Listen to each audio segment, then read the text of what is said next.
tout de suite, l'invité de la rédaction avec Omar Baldé. Bonjour Omar. Bonjour Sana. Alors Omar, aujourd'hui, vous allez nous parler du rapport du Haut Commissariat aux réfugiés. Effectivement, le rapport qui vient de sortir, donc la semaine, c'est presque hier, voilà, donc qui est sorti la semaine dernière, mais qui était surtout destiné à la journée d'hier, donc durant laquelle a été célébrée donc la Journée mondiale des réfugiés. On va voir ce que dit ce rapport sur la situation des déplacés dans le monde, mais aussi de la politique migratoire au Maroc. On va voir ça avec donc le représentant du HCR au Maroc, et c'est tout de suite. Et c'est dans l'invité de la rédaction et c'est parti.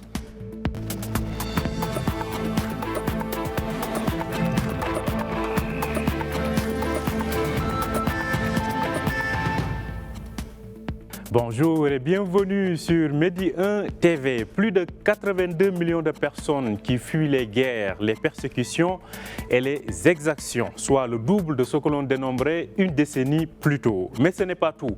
Une hausse de 4% a été enregistrée en 2020 sur les 79 millions de réfugiés et de demandeurs d'asile de fin 2019, et ce malgré la pandémie. Ces chiffres sont ceux du Haut Commissariat des Nations Unies pour les réfugiés, l'HCR, dont nous recevons ce matin le représentant au Maroc, François Rebedega. Bonjour François Rebedega. Bonjour. Alors, nous sommes très heureux de vous avoir ce matin avec nous. Nous allons justement parler de la politique migratoire au Maroc. Mais avant tout, que retenir de ce rapport? Ou plutôt, est-ce que vous pouvez revenir avec nous sur la journée du 20 juin déjà? Merci. Oui, alors le 20 juin, on se demande souvent et on nous demande souvent pourquoi le 20 juin. Le 20 juin marque la date anniversaire de la signature de la Convention internationale pour les réfugiés de Genève de 1951.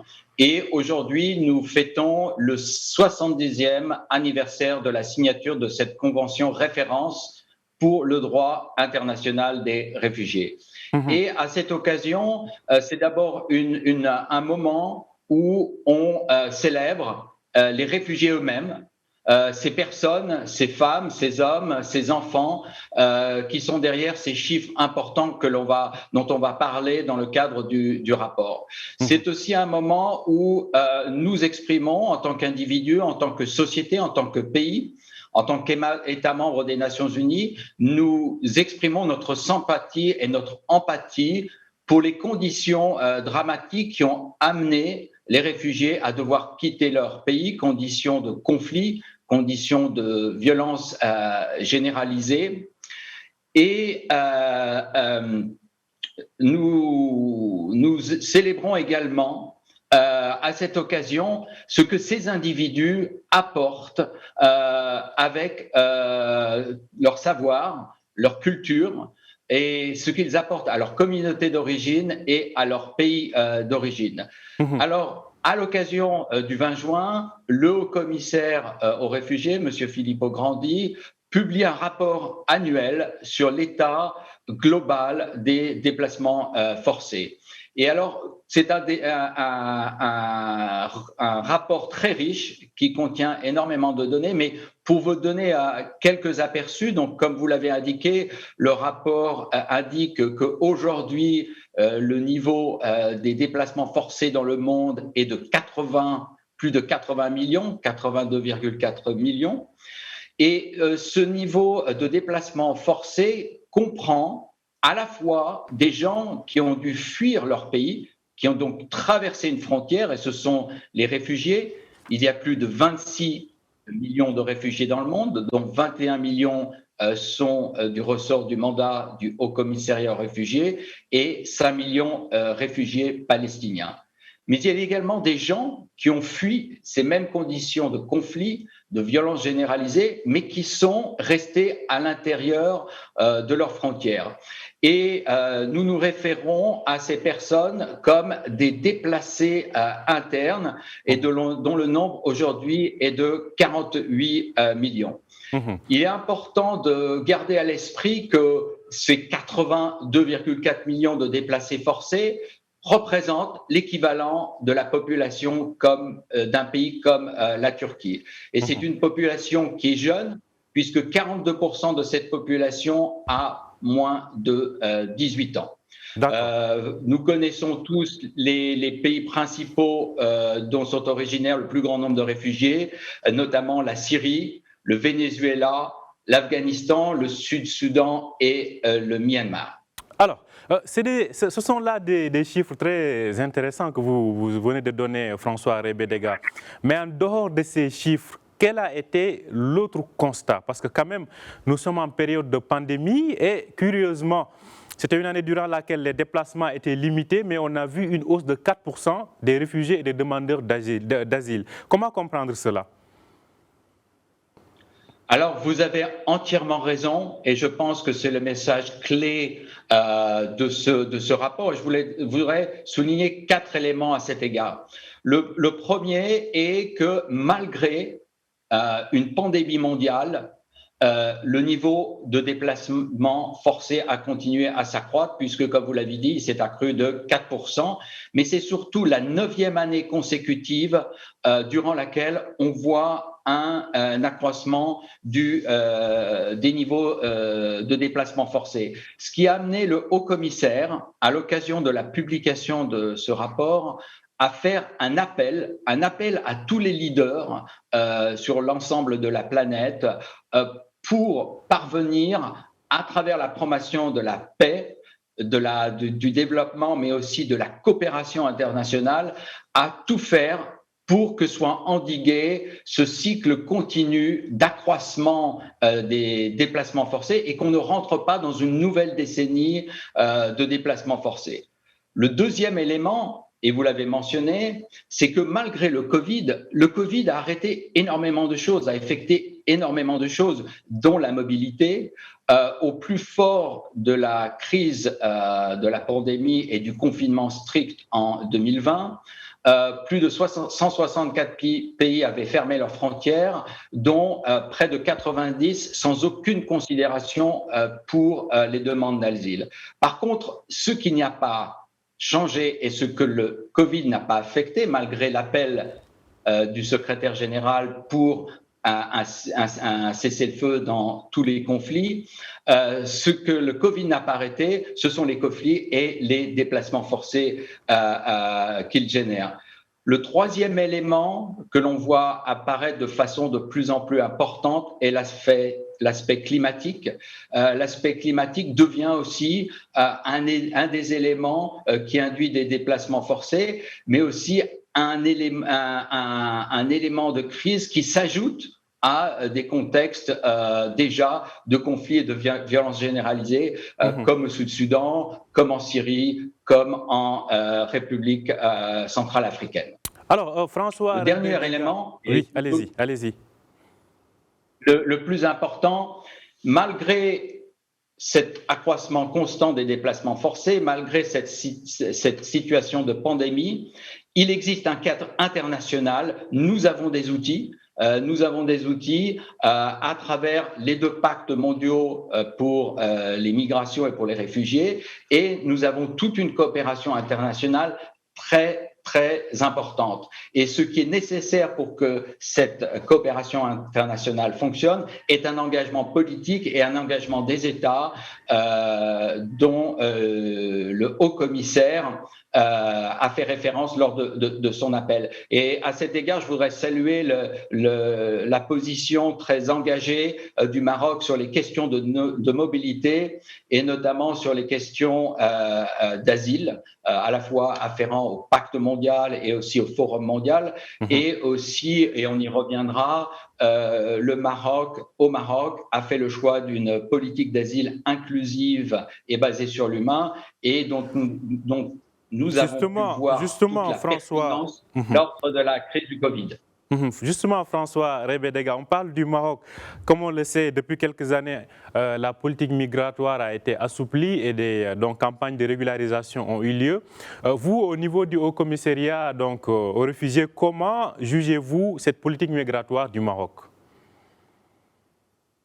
Alors, je pense qu'aujourd'hui, 20 juin 2021, il y a 3 éléments fondamentaux. Le premier, c'est ne jamais oublier que le Maroc est un pays référent pour ce qui est de la question de l'asile. Pays référent parce que, à l'initiative de Sa Majesté le roi Mohamed VI, le Maroc a fait en 2013 le choix de cette politique inclusive basée sur l'humain sous la forme de la politique nationale d'immigration et d'asile. Référent parce qu'elle permet l'accès des populations étrangères à la santé, à l'éducation, mais aussi pour les personnes en possession d'un titre de séjour, à l'emploi.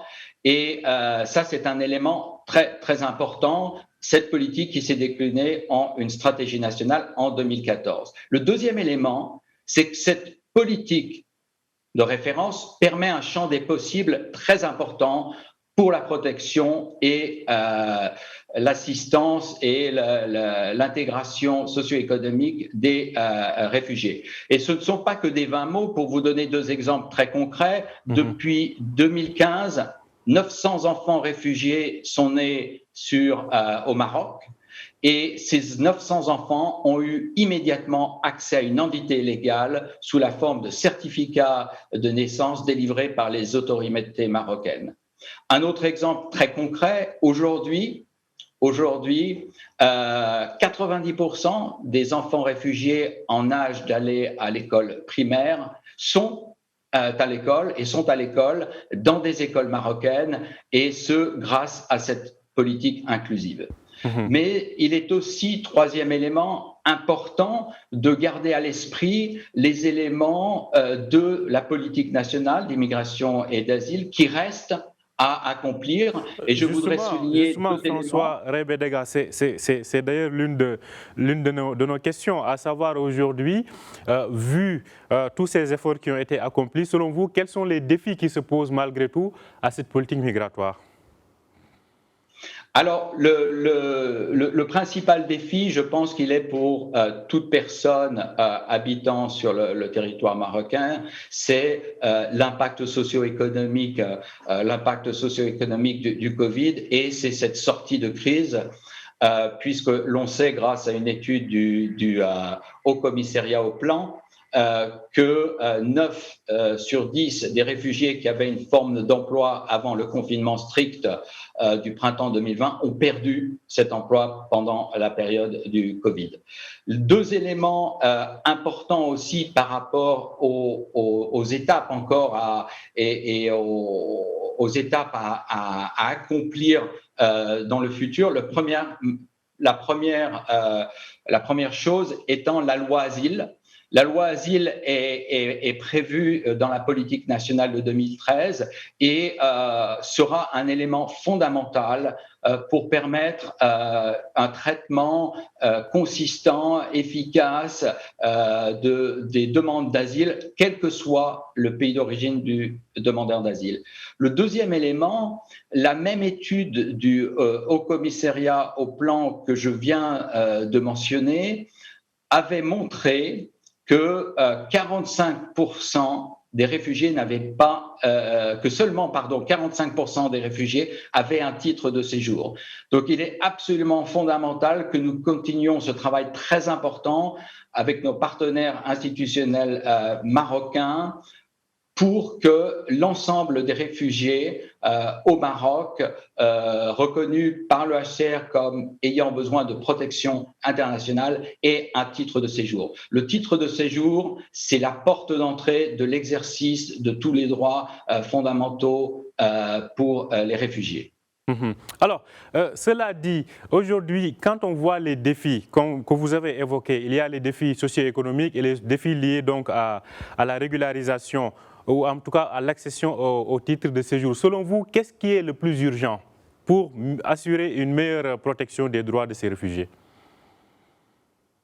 Alors, il y a un ensemble de choses qui sont urgentes et qui... il n'y a pas je dirais, quand vous prenez la question de l'intégrité, de l'intégration socio-économique, absolument fondamentale. Quand vous prenez la question de la loi et la question de la documentation, absolument fondamentale. Parce que ces éléments ont une implication l'une par rapport à l'autre. Si vous preniez une famille réfugiée, les enfants en école primaire, grâce à cette politique nationale, vont à l'école, vont dans des écoles marocaines, mais les parents, s'ils n'ont pas un titre de séjour ou s'ils ont un titre de séjour qui a expiré, auront des difficultés à obtenir un emploi. Donc l'ensemble de ces questions sont liées et participent de la protection et de l'intégration socio-économique des réfugiés. Et il est important de le souligner, dans l'esprit et la lettre de la politique nationale que le Maroc a décidé et on l'en félicite de mettre en place. Donc, je crois que nous devons continuer à rester très, très engagés sur ces différents fronts, puisque l'un est très intimement lié à l'autre. Une dernière question, François Rebé-Dega. Vu la position donc, géographique du Maroc et les différents défis, la pression migratoire vers l'Europe, malgré tout, avec cette politique migratoire, selon vous, est-ce qu'aujourd'hui le Maroc peut être cité en exemple, soit à travers la région ou même à travers le monde en termes de politique migratoire? Alors, je l'ai dit, je parle dans le cadre de mes compétences, c'est-à-dire l'asile, c'est-à-dire le Maroc, terre d'asile, et donc les gens qui trouvent refuge au Maroc. Le Maroc est un pays référent. Le Maroc, de par les éléments que j'ai évoqués, notamment sa politique, même si nous reconnaissons ensemble qu'il reste des choses à accomplir.